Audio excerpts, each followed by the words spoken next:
The rain on Station Orpheus-4 always sounded like falling glass. Synthetic weather systems tried to imitate Earth storms, but something in the circuitry made every drop brittle, sharp, and ringing. That sound followed me as I walked the lower market district, a maze of neon shopfronts, rusted doors, and loungers drifting on too many narcotics.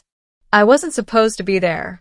I was an engineer for Terran Fleet Logistics, meant to be in uniform, checking oxygen regulators and shuttle seals. But I liked walking the underlevels. They reminded me of Earth before the corporations paved over everything. Dirty, alive, unpredictable. That's when I saw her. A small girl, maybe 8, huddled between 2 cargo containers, drenched in artificial rain, hugging her knees and shaking. Her skin was a pale violet, her hair shimmering like spun copper. Not human, but unmistakably afraid. I crouched down slowly. "Hey, you okay?" She flinched, then looked up. Her eyes were enormous, black irises with flecks of gold. She didn't speak. "You lost?" I asked softly. She nodded. I took off my jacket, gently wrapping it around her. She stared like she'd never been offered kindness before. "What's your name?" She hesitated, then whispered, "Sura." "Okay, Sura. My name's Matt. I'll help you get home. No trouble." But at the word home, she started crying. That was the moment I realized this wasn't a normal missing child situation. Middle, the first threat.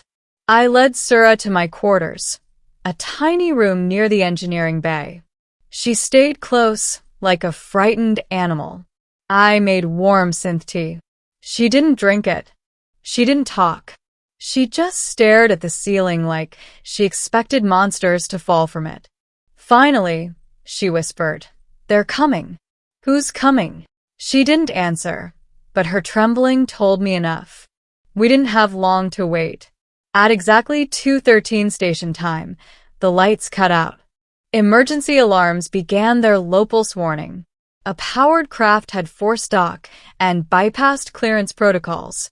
Unauthorized access. An invasion, but not loud or destructive, targeted. I grabbed the emergency locker, pulling out a phase cutter. Sura stared at it, wide-eyed. "Are they after you?" I asked. She closed her eyes and nodded. Before I could think of a plan, metal shrieked. A door in the hallway forced open. Boot steps. More than one. They were efficient, unhurried, confident. Someone pounded on my door with the back of a rifle. "Terran engineer Matthew Cole. You are harboring royal property. Surrender her immediately." My stomach dropped. "Royal property?" I whispered to Sura. "Who are they?" She shook her head frantically. "Bad people. They want to take me away." I didn't know why, but I didn't need a reason to protect a terrified child. I picked her up and pulled the hatch under my bunk, an old maintenance tunnel. We slid in and closed it moments before the door blew open, sparks lighting the room. Boot steps. Voices. She couldn't have gotten far. "Find her. The Empress will want proof." "Empress?" The tunnel lights flickered as we crawled through the darkness. Sura's grip tightened around my shirt like she was drowning. We avoided search teams, climbed a scaffold to access a dormant transit rail, and rode it manually using a maintenance panel. When we reached the upper ring, Sura finally spoke again. "You shouldn't have helped me." I smiled weakly. "Too late to say that now." She stared, confused, like she didn't understand why a stranger would choose to protect her. "The Mother arrives." News spread fast across the station. An unknown armored flagship had dropped from hyperspace, ignoring all scan requests. By the time Sura and I reached the observation deck, the ship was right outside, dark silver, longer than an entire district, surrounded by a faint energy field shimmering like a spiderweb. A docking bridge extended, and from the airlock stepped a tall figure. She wasn't human, but looked close.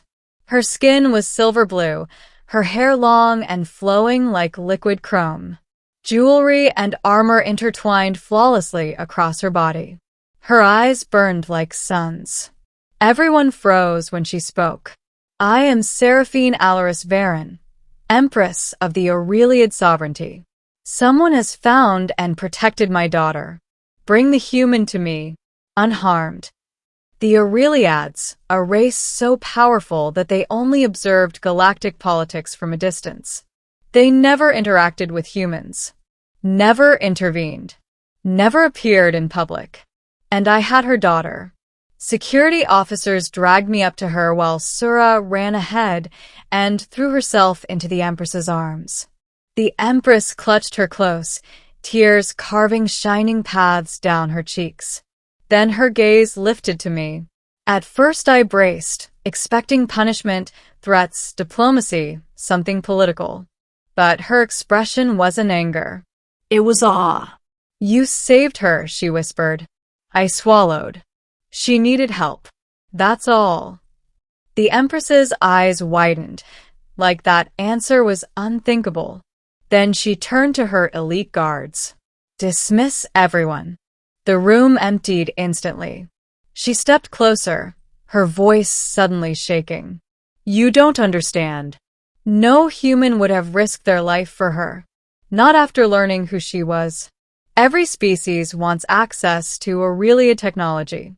Every empire wants leverage over me. But you, she looked at her daughter. You protected her simply because she was lost. I didn't know who she was, I said. I didn't care who she was. The Empress stared for a long, unreadable moment. And then she did something I didn't expect. She bent down to me on one knee. Matthew Cole, by the ancient right of the Aureliad houses, I ask for your hand. My brain stalled. I'm sorry, what? You saved the heir to the sovereignty.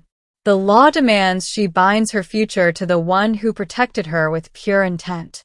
If you accept, you become her guardian, her shield, and my consort. My heartbeat thundered in my ears. This wasn't a threat. It was a marriage proposal on behalf of an empire. The fate of whole star systems would change with my answer. The choice. I'm just an engineer, I whispered. The Empress shook her head. You are more.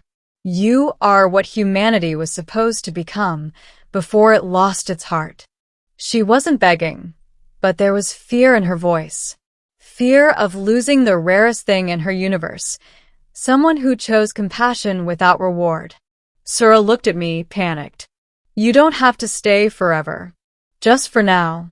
Please don't leave us yet. I knelt beside her. I won't. The Empress's breath caught. So you accept? I accept responsibility, I said. If she needs protection, I'll protect her. If she needs safety, I'll protect that too. I'm not promising love or power or politics. I'm promising to be the person she deserves. The Empress closed her eyes, a single glowing tear falling. That is more than any vow. She took my hand, and light ribboned around us, a soft aura like woven starlight. It wasn't binding magic or energy transfer. It was a cultural declaration, a symbol to her people that my word would never be questioned. When the ritual ended, the Empress helped me stand. You are part of the sovereignty now. Not by blood, not by law, by honor. Sura hugged my waist, smiling brighter than I had ever seen. For the first time, I wondered if I had saved her for her sake, or if she had saved me from a lonely life I never admitted I hated, ending a new destiny. 3 days later, I boarded the Aureliad flagship. Station Orpheus-4 faded behind us as hyperspace unfolded into waves of color. Sura sat beside me, chattering excitedly about her homeworld. The Empress sat across, watching me with an expression that was neither ownership nor gratitude, just quiet respect. I still didn't know what this future meant. Would I be a father figure? A political partner? A symbol? A bridge between species? Maybe all of them. But when Sura slipped her small hand into mine and leaned on my shoulder, I knew one thing for certain. My life wasn't ending. It was beginning. Not because I was chosen, not because I was special, but because, when it mattered most, I chose to care. And across the stars, sometimes that single human act changes everything.